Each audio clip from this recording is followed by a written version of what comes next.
বাংলাদেশের ফুটবলে আবারও ইতিহাস লিখেছে বসুন্ধরা কিংস।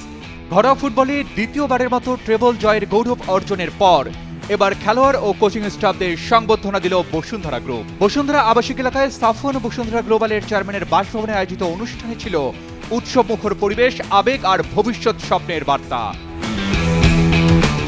অনুষ্ঠানে উপস্থিত ছিলেন আহমেদ আকবর সোবহান ও সাফওয়ান সোবহান। সংবর্ধনা অনুষ্ঠানে বসুন্ধরা গ্রুপের চেয়ারম্যান আহমেদ আকবর সোবহান বলেন, বসুন্ধরা কিংস না থাকলে হয়তো বাংলাদেশের ফুটবলই টিকে থাকতো না।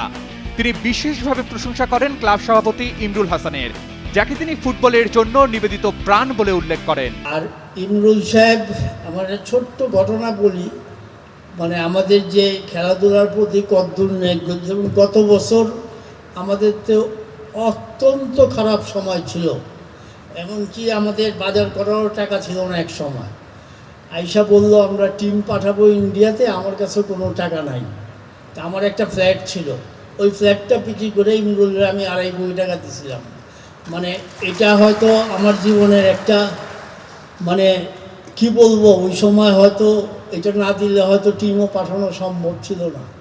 আহমেদ আকবর সোবহান বলেন, নানা প্রতিকূলতা ও ষড়যন্ত্রের মধ্যেও বসুন্ধরা কিংস শুধু চ্যাম্পিয়নই হয়নি, বরং বাংলাদেশের ফুটবলে প্রতিযোগিতার নতুন মানদণ্ড তৈরি করেছে।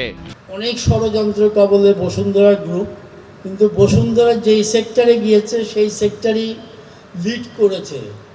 যেমন বসুন্ধরা কিংস খেলতে নেমেই তারা প্রথম চ্যাম্পিয়ন হলো এবং ওই চ্যাম্পিয়নশিপ তারা ধরে রেখেছে। খেলোয়াড়দের ত্যাগ ও পরিশ্রমের কথা তুলে ধরে তিনি বলেন, কিংসের ফুটবলারদের অবদান দেশ কোনোদিনই ভুলবে না। ভবিষ্যতে এশিয়া ও ইউরোপের বড় মঞ্চেও কিংসের খেলোয়াড়দের দেখতে চান বলে আশা প্রকাশ করেন তিনি। তোমরা অনেক বড় খেলোয়াড়রাও এশিয়া ইউরোপ খেলো, এটাই আমার কামনা করে আমি শেষ করছি। ধন্যবাদ।